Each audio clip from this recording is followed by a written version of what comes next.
Welcome back to the Gridiron Expert.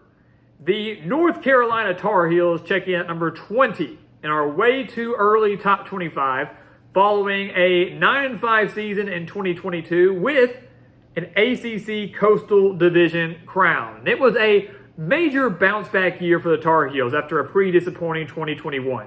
They were led by the phenomenal quarterback in Drake Maye, helping them win the Coastal and then sadly lose by 1 point to Oregon in the Holiday Bowl. But this is a team that once again can win the Coastal Division and maybe win the entire ACC. Drake Maye returns in 2023. The defense, which was disastrous in 2022, should be completely rebuilt, should be much better than it was this last year, with 8 projected starters back on that side of the ball. And once again, what should be a wide open Coastal Division, the Tar Heels might be the favorite. So today, guys, we are here to break down North Carolina's schedule for this upcoming year, taking a look at some of the key games and what the Tar Heels may need to do to get back to that ACC championship game. So again, welcome back to the Gridiron Expert. We're so glad that you could join us today as we continue our schedule preview series for some of the top teams in the country heading in to 2023. As always, please continue to like, comment, subscribe, share our videos, and check out everything down in the description below, guys, because here at the Gridiron Expert, football never dies. It never ends. The talk never stops. The grind never stops. If you love football and you want to talk and watch football year-round, this is the place for you right here at the Gridiron Experts. Make sure to like, comment, subscribe, hit that notification button so you don't miss any of our future videos and content down the road, and become a part of our GE Nation. So let's take a look at North Carolina's schedule. We'll pull it up. It's pretty tough, but it's also intriguing. First off, I want to say I love the non-conference, right? The non-conference looks phenomenal, especially, the first 3 games. They're not easy, but they're going to be entertaining to watch. First game is against South Carolina in Charlotte.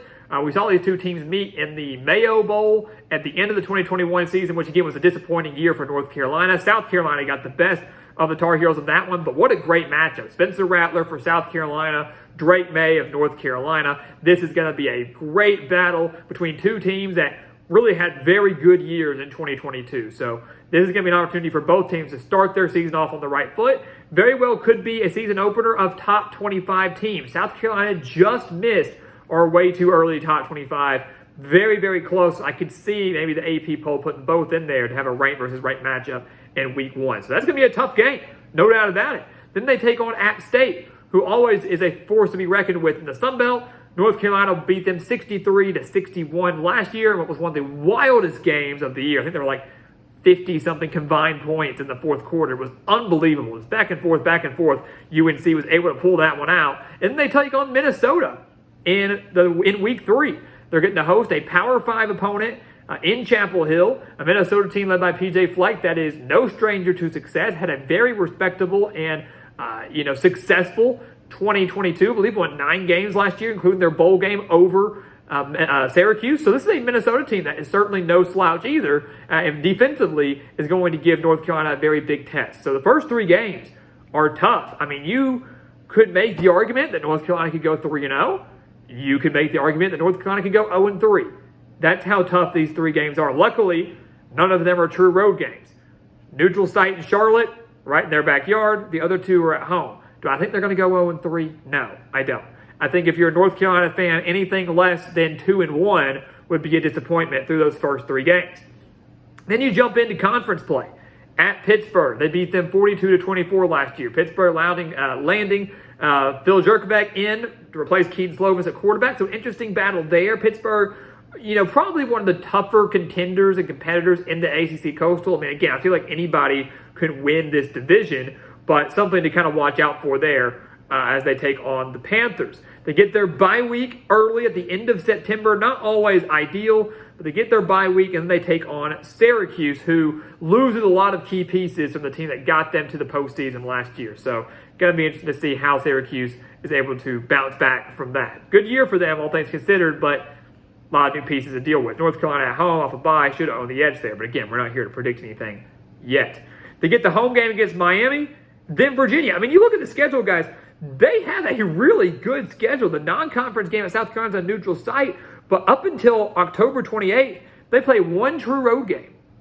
So for nearly 2 months, North Carolina is at home. They don't leave the state. but one time up until October 28th. What a deal.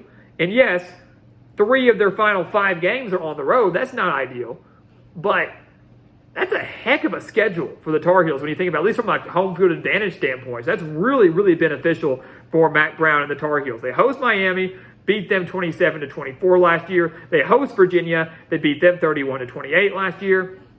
Again, those are 2 teams that you don't really know what to expect from in 2023. Will they bounce back in year 2 under their respective coaches in Mario Cristobal and Tony Elliott? That's the $1 million question. At Georgia Tech, North Carolina lost them 21-17 last year. They blew a 17-0 lead, lost by 4. That was kind of the end. North Carolina had a chance to have a really, really special season. Maybe could have gotten to a New Year's Six bowl game. They kind of struggled at the end of the year. They lost to Georgia Tech. They lost to NC State. Kind of put them out of that contention, even though they did make the ACC championship game. So the Georgia Tech game was baffling to many. Then they take on Campbell, FCS team. Shouldn't have to worry about that. The key stretch for North Carolina literally comes in the final 3 weeks of the season. So again, really favorable season, really favorable schedule, all the way up to those final 3 weeks. Duke, at Clemson, at NC State. What will the Tar Heels do in those 3 games? Duke, in-state rivalry. They beat the Blue Devils 38-35. Another great quarterback battle between Maye and Riley Leonard of Duke. Mike Elko doing a phenomenal job with the Blue Devils last year, leading them to a winning season and a bowl victory over UCF. Really, it's a home game, yes, but I mean, they're right next to each other, so I wouldn't give them too much of an advantage there. Duke is the real deal. They could be a coastal sleeper this year, so they have to watch out for them. They have to go on the road to Clemson, who's probably going to be the ACC favorite, followed closely behind Florida State. Very tight race there. We'll have more on the Tigers and Seminoles later on here in a few weeks, but they take on Clemson, who they fell to 39-10 in the ACC championship game last year. Garrett Riley, the new offensive coordinator at Clemson, paired with Cade Klubnik, who played the majority of the game in that ACC championship game. So now they have to go to Death Valley to take on Clemson. And then at NC State, the big rivalry to conclude the year. North Carolina looked like they were going to win this game last year, ended up losing 30-27 in double overtime. So a heartbreaking loss in the season finale last year to give them their 4th loss of the season. So that was tough. That was tough. Oh, excuse me, that was only their 3rd loss of the year, 9-3, and then they lost their last 2. Excuse me, my mistake. So at NC State to close the year, those 3 games are crucial. Why? Because they're all winnable, but they're also all losable. And here's the thing, with such a favorable schedule prior to that, you could see North Carolina sitting in the driver's seat of the ACC Coastal Division and then struggling, especially in those last 2 games, losing to Clemson, losing to NC State, and then seeing a team like maybe Duke or Pittsburgh or Miami or whoever it may be jump North Carolina because they lose those last 2 games, both on the road. So that 3-game stretch there, Duke, Clemson, NC State, that will define UNC season. Whether or not they can win the Coastal again, whether or not they fall short, or if they are really, really looking good, whether or not they maybe make the college football playoff. This is a talented team, guys. They've got a great coach in Mack Brown, who I never underestimate. Got a great quarterback in Drake Maye, who's going to be a future NFL pick, maybe a top 10 pick in next year's draft. This guy's special. He's got the talent. UNC has the talent to have a very special year. The question is, can the defense fix themselves? Can they win those close games? Can they hold on to leads? And can they win the Coastal again? It may be decided in the final 3 weeks of the season. So guys, as always, thank you so much for watching us here at the Gridiron Expert on YouTube. Make sure to continue to like, comment, subscribe, share our videos. Check out everything down in the description below, because again, guys, here at the Gridiron Expert, football never dies. It never ends. We have scheduled previews out the wazoo over these next few weeks. You do not want to miss that. We've got preseason predictions coming your way, NFL draft coverage, and tons more right here at the channel. College football, NFL football, 24/7, 365. This is the place for you. And once again, guys, as always, thank you so much for watching, and we'll see you next time right here on the Gridiron Expert. Yeah.